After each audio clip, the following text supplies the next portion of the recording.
बाबा, तुम्ही इथेच बसा, बाहेर अजिबात येऊ नका. मुलीनं आपल्या वडिलांकडे पाहिलेही नाही. तिच्या आवाजात प्रेम नव्हतं, फक्त भीती होती. आणि भीती कशाची? तिच्या श्रीमंत होणाऱ्या सासऱ्यांना तिचे गरीब वडील दिसतील याची. वडिलांनी अंगावरची जुनी शर्ट पाहिले, मग मुलीकडे पाहिलं. बाळा,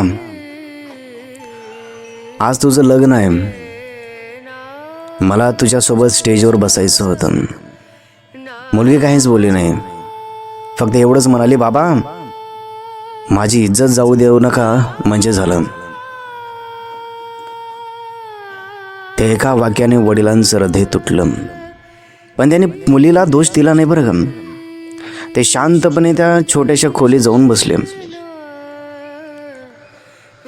बाहेर आनंदाचा क्षण सुरू होता. ढोल वाजत होते, लोक हसत होते. मुलीच्या अंगावर लाखो रुपयांची साडी होती आणि एका खोलीत तिचा बाप जुन्या कपड्यात एकटाच बसला होता. पण वरमाला होण्याच्या काही मिनिट आधी तो अचानक खोलीतून बाहेर आला. हातात एक जुनी फाईल होती. त्याने ती फाईल आपल्या मुलीच्या हातात दिली. मुलीने फाईल उघडली आणि पहिल्याच कागदावर लिहिलेलं पाहून तिच्या चेहऱ्यावरचा रंग बदलला.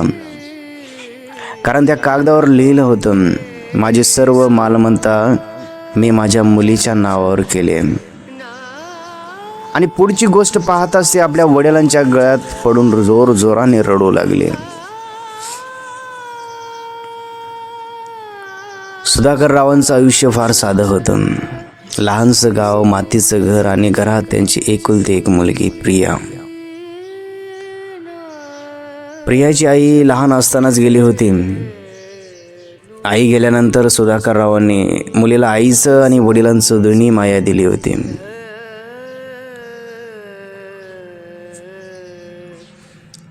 सकाळी तिला उठवायचे, स्वतः चहा करायचे, तिच्यासाठी डबा बनवायचे, शाळेत सोडायला जायचे आणि संध्याकाळी ती घरी येईपर्यंत दारात बसून वाट पाहायचे. त्यांच्याकडे पैसा नव्हता, पण मुलीच्या स्वप्नांना कधीच गरिबी जाणवू दिली नाही बरं. प्रिया लहानपणापासून हुशार होती. तिला मोठं व्हायचं होतं, शहरात जायचं होतं, मोठ्या घरात राहायचं होतं. सुधाकरराव म्हणाले, तू फक्त शाळा शिक बाळा, बाकी सगळं मी बघतो. पण बाकी म्हणजे काय हे प्रियाला कधीच समजलं नाही बरं. प्रिया कॉलेजमध्ये गेली. शहरात तिची ओळख आदित्यशी झाली. आदित्य मोठ्या उद्योगपती कुटुंबातील एक मुलगा होता. मोठं घर, गाड्या, नोकर, पैसा. प्रिया त्याच्या जगाकडे पाहून प्रभावित झाली. आदित्यने तिला लग्नाची मागणी घातली. प्रिया खुश झाली. घरी आल्यावर तिने वडिलांना सांगितलं, बाबा माझं लग्न आदित्यसोबत ठरलंय. आता ठरलंय म्हणल्यावर बाप काय म्हणणार आहे. सुधाकररावांनी मुलीच्या डोक्यावर हात ठेवला आणि म्हणू लागला, बाळा तो तुला सुखात तर ठेवेल ना? हो बाबा. मग मला अजून काय हवं? त्यांच्या डोळ्यात आनंद होता, पण एक चिंता देखील होती. आदित्यचं कुटुंब श्रीमंत होतं आणि सुधाकर रावाकडे लग्नासाठी पुरेसे पैसे नव्हते. त्यांनी कधीच मुलीसमोर चिंता दाखवली नाही. लग्नाची तयारी सुरू झाली. प्रिया हळूहळू आपल्या वडिलांकडे वेगळ्या नजरेने पाहू लागली. तिला जाणवू लागलं की त्यांच्या अंगावरचे कपडे जुने आहेत, त्यांचे बूट झिजलेले आहेत, त्यांचं घर छोटं आहे. एकदा तिने वडिलांना सांगितलं, बाबा लग्नात तरी नवीन कपडे घ्या. सुधाकरराव हसले, हो ग बाई घेईन. पण त्यांनी स्वतःसाठी कधी कपडे घेतलेच नाहीत. त्यांनी प्रियासाठी लग्नांच्या शेवटच्या खरेदीसाठी पैसे ठेवले होते. प्रिया म्हणाली, बाबा तुम्ही नवीन कपडे का घेतले नाही? ते हसून म्हणाले, माझं काय ग, मी जुना शर्ट घातला तरी चालतो. तिला त्यावेळी काही वाटलं नाही. लग्नाचे काही दिवस आधी आदित्यच्या आईने प्रियाला विचारलं, तुमच्या वडिलांचा व्यवसाय काय आहे? प्रिया काही क्षण गप्प राहिले. ते छोटं काम करतात. काय काम करतात? त्यांचं स्वतःचं काही मोठं नाही. आदित्यची आई काहीच बोलले नाही, पण प्रियाला तिच्या चेहऱ्यावरची भावना दिसली. त्या दिवसापासून प्रियाला आपल्या वडिलांची गरिबी लपवावीशी वाटू लागली. तिला वाटलं, जर माझ्या सासऱ्यांना बाबांची परिस्थिती कळली तर त्यांना माझी लाज वाटेल. आणि हीच तिची सर्वात मोठी चूक होती बरं का. लग्नाचा दिवस आला, घर सजलं होतं, मोठे पाहुणे आले होते, आदितीचं कुटुंब आलं. प्रिया सुंदर दिसत होती. सुधाकर राव मात्र जुन्या पण स्वच्छ शर्ट पॅन्टमध्ये उभे होते. त्याने आपल्या मुलीकडे पाहिलं. त्यांच्या डोळ्यात आनंद होता. आज माझी मुलगी किती सुंदर दिसते. ते जवळ जायला निघाले, पण प्रिया लगेच म्हणाली, बाबा. सुधाकरराव थांबले. काय ग पुरी, तुम्ही त्या खोलीत जाऊन बसा, इथे खूप लोक आहेत. बाळा, मी तुझ्या जवळ बसावं म्हणतोय. थोडी प्रिया चिडली. बाबा प्लीज, तुमचे कपडे. ती पुढे बोलू शकली नाही. सुधाकररावने स्वतःच्या कपड्याकडे पाहिलं, मग मुलीकडे. त्यांना सगळं समजलं. ते फक्त म्हणाले, ठीक आहे बाळा, आणि त्या खोलीत गेले. खोलीत बसून त्यांना बाहेरचा आवाज ऐकू येत होता. लोक हसत होते, फोटो काढत होते, ढोल वाजत होते, आणि ते मात्र एका खुर्चीवर शांत बसले होते. त्यांनी खिशातून प्रियाचा लहानपणीचा फोटो काढला. फोटोमध्ये ते 2 वेण्या घातलेले होते. सुधाकररावांच्या डोळ्यात पाणी आलं. ते स्वतःशीच म्हणाले, आज माझी मुलगी मोठी झाली. माझ्यासाठी, माझ्यामुळे तिला लाज वाटते, पण तिचं आयुष्य सुखाचं असावं. त्यांनी फोटो पुन्हा खिशात ठेवला. काही वेळाने लग्नाचा मुख्य कार्यक्रम सुरू झाला. प्रिया आणि आदित्य स्टेजवर आले. वरमाला होणार होती. सगळे पाहुणे मोबाईल काढून फोटो घेत होते, पण प्रिया वारंवार त्या खोलीकडे पाहत होती. तिला अपराधी वाटत होते, पण ती वडिलांकडे जाण्याची हिंमत करत नव्हती. तेवढ्यात सुधाकरराव खोलीतून बाहेर आले. त्यांच्या हातात एक फाईल होती. प्रिया त्यांना पाहून घाबरली. बाबा, तुम्ही इथे का आलात? सुधाकरराव स्टेजवर आले. सगळ्याचं लक्ष त्यांच्याकडे गेलं. आदित्यच्या कुटुंबातील लोक एकमेकांकडे पाहू लागले. तेवढ्यात सुधाकररावांनी फाईल मुलीच्या हातात दिली. बाळा, ही तुझ्यासाठी आहे. काय आहे यात? उघड तर बघू. प्रियाने फाईल उघडली.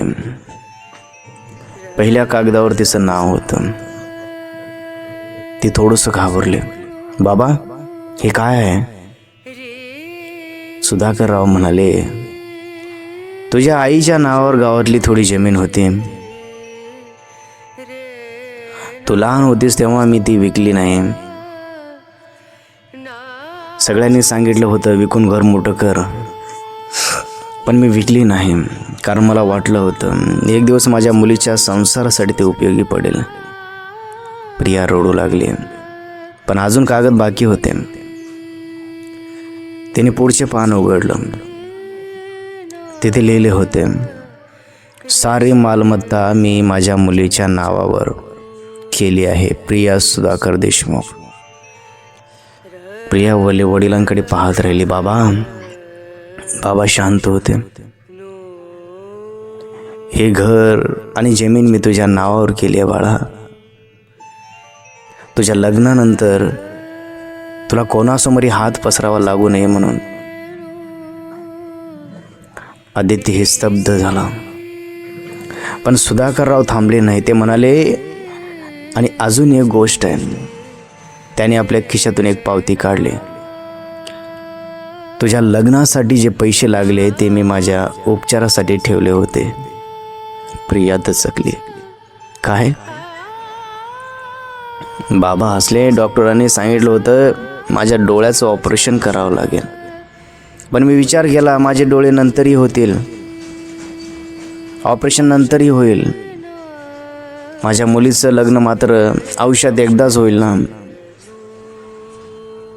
हे ऐकतात प्रियाच्या हातातून कागद खाली पडले. ती वडिलांच्या गळ्यात पडली. बाबा मला माफ करा, मी तुम्हाला लपवलं, तुमच्या कपड्याची मला लाज वाटली. सुधाकररावने तिच्या डोक्यावर हात ठेवला. रडू नकोस बाळा, रडू नकोस, मला तुझ्यावर राग नाही. प्रिया म्हणाली, पण बाबा मी तुमची मुलगी म्हणून लाजले. बाबा म्हणाले, गरिबी लाजण्याची गोष्ट नाही बाळा. माणूस गरीब असू शकतो पण त्याचं मन गरीब नसावं. आदितीची आई पुढे आली. तिने सुधाकररावकडे पाहिलं. तिच्या डोळ्यातही अश्रू होते. ती म्हणाले, तुम्ही आम्हाला आधी का नाही सांगितलं? सुधाकरराव हसले. माझ्या मुलीला तुमच्या घरात मान मिळावा एवढंच मला हवं होतं. आदितीने पुढे येऊन सुधाकररावांच्या पाया पडला. बाबा मला पण माफ करा. सुधाकररावने त्याला उठवलं. आजपासून तू माझा मुलगा आहेस. आणि मग त्याने प्रियाचा हात आदित्यच्या हातात दिला. माझ्या मुलीला श्रीमंती नको, तिला आयुष्यभर मान आणि प्रेम दे, बस माझी एवढीच इच्छा आहे. आदित्यने मान डोलावले. लग्न पूर्ण झालं. पाहुणे निघून गेले. घरात शांतता झाली. प्रिया वडिलांच्या जवळ बसली. बाबा तुम्ही माझ्यावर एवढं प्रेम का करता? बाबा म्हणाले, हा प्रश्न आई बापाला विचारायचा नसतो ग पोरे.